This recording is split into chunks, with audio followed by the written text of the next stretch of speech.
ನರಕ ಚತುರ್ದಶಿಯ ದಿನವಾದ ಭಾನುವಾರ ವಿರಾಟ್ ಕೊಹ್ಲಿ ಶತಕಗಳ ಅರ್ಧಶತಕ ದಾಖಲೆ ಮಾಡಲಿಲ್ಲ. ಆದರೆ ಭಾರತದ 3 ಬ್ಯಾಟರ್ಗಳು ಅರ್ಧಶತಕ ಮತ್ತು 2 ಬ್ಯಾಟರ್ಗಳ ಶತಕ ಬಾರಿಸುವುದನ್ನು ಚಿನ್ನಸ್ವಾಮಿ ಅಭಿಮಾನಿಗಳು ನೋಡಿದರು. ಇದಲ್ಲದೆ ಭಾರತದ 9 ಆಟಗಾರರು ಬೌಲಿಂಗ್ ಮಾಡುವುದನ್ನು ನೋಡುವ ಸೌಭಾಗ್ಯ ಕೂಡ ಅಭಿಮಾನಿಗಳಿಗೆ ದೊರೆಯಿತು. ಅಲ್ಲದೆ ರೋಹಿತ್ ಶರ್ಮಾ ಮತ್ತು ವಿರಾಟ್ ಕೊಹ್ಲಿ ತಲಾ 1 ವಿಕೆಟ್ ಪಡೆದು ಮಿಂಚಿದರು. ಚಿನ್ನಸ್ವಾಮಿ ಕ್ರೀಡಾಂಗಣದಲ್ಲಿ ದೀಪಾವಳಿ ಹಬ್ಬ ಭರ್ಜರಿಯಾಗಿ ನಡೆದಿತ್ತು. ಪಂದ್ಯದಲ್ಲಿ ಒಟ್ಟು 19 ಸಿಕ್ಸರ್ಗಳು ಮತ್ತು 56 ಬೌಂಡರಿಗಳು ಪಟಾಕಿಗಳಂತೆ ಸಿಡಿದವು. ಮೊದಲೇ ನಿರೀಕ್ಷಿಸಿದಂತೆ ಭಾರತ ತಂಡವು 160 ರನ್ಗಳಿಂದ ಜಯ ಸಾಧಿಸಿತು. ಇದರೊಂದಿಗೆ ಈ ಬಾರಿಯ ವಿಶ್ವಕಪ್ನಲ್ಲಿ ಆಡಿದ 9 ಪಂದ್ಯಗಳಲ್ಲಿ 9 ಗೆಲುವು ಸಾಧಿಸಿ ಅಗ್ರಸ್ಥಾನಿಯಾಗಿ ಸೆಮಿಫೈನಲ್ಗೆ ಎಂಟ್ರಿ ನೀಡಿದೆ. ಸೆಮಿಫೈನಲ್ನಲ್ಲಿ ನ್ಯೂಜಿಲೆಂಡ್ ವಿರುದ್ಧ ಭಾರತ ಸೆಣಸಲಿದೆ. ಕೆಎಲ್ ರಾಹುಲ್ ಮತ್ತು ಶ್ರೇಯಸ್ ಅಯ್ಯರ್ ದೀಪಾವಳಿ ಹಬ್ಬಕ್ಕೆ ಜೋಡಿ ಶತಕ ಸಿಡಿಸುವ ಮೂಲಕ ಭಾರತೀಯ ಅಭಿಮಾನಿಗಳಲ್ಲಿ ಹಬ್ಬದ ಸಂಭ್ರಮವನ್ನು ಇನ್ನಷ್ಟು ಹೆಚ್ಚಿಸಿದರು. ಟಾಸ್ ಗೆದ್ದು ಮೊದಲು ಬ್ಯಾಟ್ ಮಾಡಲು ಬಂದ ಭಾರತಕ್ಕೆ ರೋಹಿತ್ ಶರ್ಮಾ ಅವರು ಮತ್ತು ಶುಭ್ಮನ್ ಗಿಲ್ ಅಮೋಘ ಆರಂಭವನ್ನು ನೀಡಿದರು. ಮೊದಲ ವಿಕೆಟ್ ಜೊತೆಯಾಟದಲ್ಲಿ ಇಬ್ಬರು ಸೇರಿ 100 ರನ್ಗಳನ್ನು ದೋಚಿದರು. ಆದರೆ ಇವರಿಬ್ಬರಿಗೂ ಶತಕ ಗಳಿಸುವ ಅವಕಾಶ ಇತ್ತು. ಆದರೆ ಗಿಲ್ ದೊಡ್ಡ ಹೊಡೆತಕ್ಕೆ ಪ್ರಯತ್ನಿಸಿ 51 ರನ್ಗೆ ಔಟ್ ಆದರು.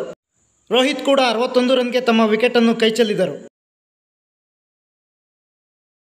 ಇನ್ನು ಚಿನ್ನಸ್ವಾಮಿಯಲ್ಲಿ 50ನೇ ಶತಕದ ನಿರೀಕ್ಷೆಯಲ್ಲಿದ್ದ ವಿರಾಟ್ ಕೊಹ್ಲಿ 55 ಎಸೆತಗಳಲ್ಲಿ 51 ರನ್ ಗಳಿಸಿ ಔಟ್ ಆದರು. ಇದಕ್ಕೂ ಮೊದಲು ಅವರು ಶ್ರೇಯಸ್ ಅಯ್ಯರ್ ಜೊತೆಗೂಡಿ 71 ರನ್ಗಳ ಜೊತೆಯಾಟ ಆಡಿದ್ದರು. ವಿರಾಟ್ ಕೊಹ್ಲಿ ಔಟ್ ಆದ ನಂತರ ಜೊತೆಯಾದ ಕೆಎಲ್ ರಾಹುಲ್ ಮತ್ತು ಶ್ರೇಯಸ್ ಅಯ್ಯರ್ ಅದ್ಭುತ ಬ್ಯಾಟಿಂಗ್ ಮಾಡಿದರು. ಇಬ್ಬರು ಕೂಡ ಭರ್ಜರಿ ಶತಕಗಳನ್ನು ಸಿಡಿಸಿದರು. ಕೆಎಲ್ ರಾಹುಲ್ ಸಿಡಿಸಿದ ಶತಕ ವಿಶ್ವಕಪ್ನಲ್ಲಿ ಭಾರತದ ಪರವಾಗಿ ದಾಖಲಾದ ಅತಿ ವೇಗದ ಶತಕವಾಗಿದೆ. ಅಲ್ಲದೆ ಶ್ರೇಯಸ್ ಅಯ್ಯರ್ 128 ರನ್ ಗಳಿಸಿ ನಾಟ್ಔಟ್ ಆಗಿ ಉಳಿದರು. ಅಂತಿಮವಾಗಿ ಭಾರತ 50 ಓವರ್ಗಳಲ್ಲಿ 410 ರನ್ಗಳ ಬೃಹತ್ ಮೊತ್ತವನ್ನು ನೆದರ್ಲ್ಯಾಂಡ್ ಮುಂದೆ ಪೇರಿಸಿತು. ಗುರಿ ಬೆನ್ನು ಹತ್ತಿದ ನೆದರ್ಲ್ಯಾಂಡ್ ತಂಡ ಅಲ್ಪ ಮೊತ್ತಕ್ಕೆ ಕುಸಿಯಲಿಲ್ಲ. 47.5 ಓವರ್ಗಳ ಕಾಲ ಬ್ಯಾಟಿಂಗ್ ಮಾಡಿ 250 ರನ್ ಗಳಿಸಿ ಆಲ್ಔಟ್ ಆಯಿತು. ಅಲ್ಲದೆ ಭಾರತದ ಬೌಲರ್ಗಳಿಗೆ ಸುಲಭವಾಗಿ ವಿಕೆಟ್ ನೀಡದೆ ಸತಾಯಿಸಿತು.